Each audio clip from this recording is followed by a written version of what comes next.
you mentioned something that was really important. You said that the man typically starts to take on a more feminine role, like he'll start cooking more, he'll start cleaning up more.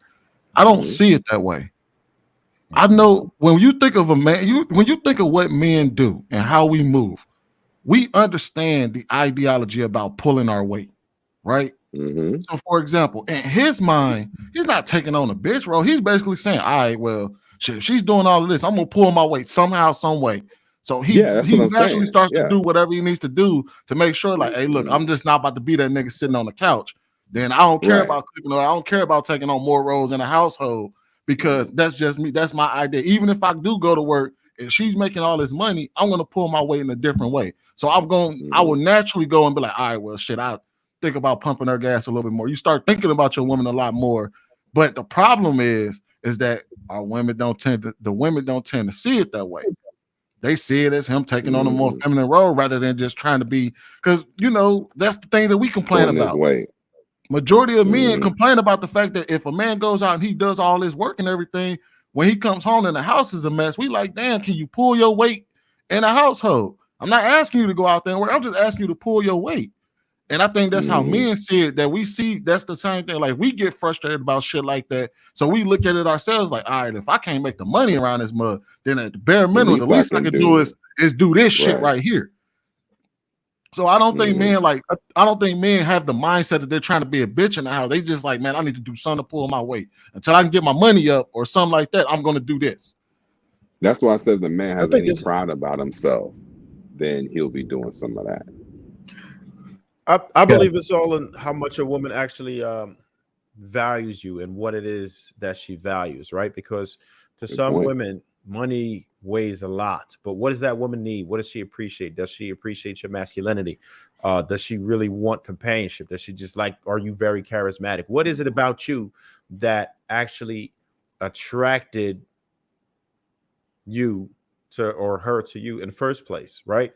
And that's because sometimes, I mean, that's the one situation where you could be like, oh well, look, I'm still going to be appreciated because money might be important to some people, but there's some women who make a good amount of money, but it's not, as long as they're living comfortable, they're not really caring about it as much as some other women who might need it more or whatever. Like some women really get to the money and don't care. Me personally, I wouldn't ever try to date somebody who's doing better than I am because I still do believe in hypergamy. I know that that is common.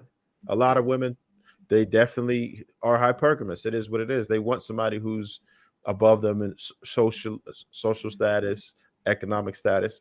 So you taking your chances, but of course you'd have to really pay attention during your vetting process. That's what you have to understand. What does she value?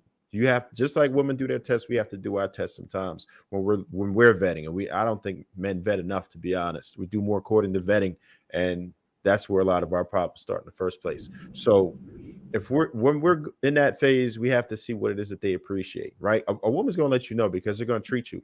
Most bad relationships that we actually get in retrospect, we knew the warning signs were there in the first place. We just didn't pay attention to it, or we didn't want to. It was something that we wanted out of a relationship that we felt like we really didn't want to do without at the time. But these, you can tell what type of women are like that. Women's, the main thing that you need to look for when you're interested in a woman is to see how much she respects you. Period. If she doesn't respect you, nothing else is going to fall into place. You're going to be in for a completely dysfunctional relationship. So you coming in, however you coming, if you're making less money, does she still respect you because of your other qualities, the other attributes that you have that make you valuable as a man? Because money is extremely important. It's going to determine where your kids go to school. It's going to determine what kind of cars you drive, how, if you can afford to buy that more expensive, healthier food. And it matters. It definitely matters. If she could hold it down to where y'all comfortable, that's cool. But if she needs more and you don't have it, then I think you're gonna have a lot of stress on your hands. I agree 1,000% with you, Trev. And I'll say this real fast. Yeah. The women that typically have a lot of money or are doing really well financially, um, they typically don't care about money when it comes to who they're looking for. When it comes to their mate, like it's nice if you got money too, but they're not, that's not what's missing in their life. They're looking for what's missing. They're missing that masculine energy. They're missing that charisma, like you were saying. They're missing to be dick down. They're missing a lot of things. They're missing a presence. They're missing a lot of other things that money just can't do for them. That yeah, they got it, and this is the more the mature ones typically too. I mean, I'm talking, you know, executive level, C-suite level. They're like, I know what I'm missing, and money can't buy that. Mm-hmm. You're something money can't buy, and they respect the intangibles that you bring to the table. We're not saying that you're a bum. I see Shannon looking over here. It's not that you're just out here, you're straight bummy with it. Like, you make money, you're doing your thing too, but she's just up here. She's just really maybe making 100K. She making $500,000. She's the breadwinner. It's just what it is. Hey, I got this chart that Sweeney sent to me, so I'm gonna go ahead and put this chart up. And Sweeney, you want to go ahead and get a context? Yeah.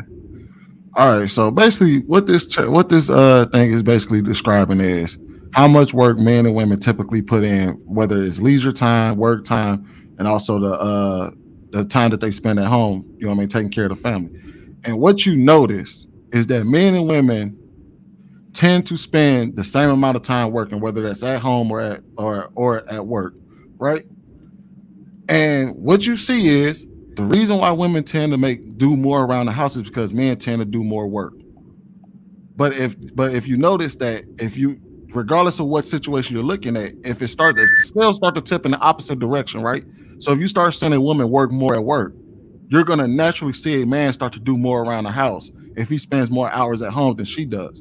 So when we have these conversations and we talk about the work-life relationship and how it's unfair, most of the time it's really not unfair. We're all pretty much putting in the same work. It depends on how many hours you put in at work versus how many hours you put in at home.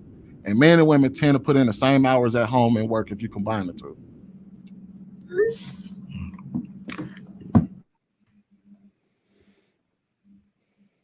Sean, you want to go ahead and get on this? I know you've been sitting. Oh, nah, man, bro. They said a bunch of things I agree with, man. But there's so many dynamics to this, man, in terms of independent women, bro.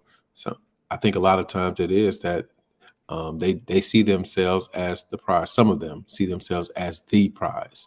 You know what I'm saying? Literally the prize. And also they may perceive themselves to have more options, or they may actually have more options. You know what I'm saying? So that may make them more willing to spin off and be like, shit, I could replace Buddy ass in a minute. You know what I'm saying? I'm good out here with or without him. But at the end of the day, as a grown man, bro, you still got to drop your nuts. I don't care what she making. You got to still drop your nuts. And pardon my language, women, but she still got to be your bitch. That's what it really come down to. I don't care what the fuck she making. You know what I'm saying? I'm going to grab you by your throat. I'm going to smack you on your ass, and you still going to be my chick. You feel me? And that's what it is.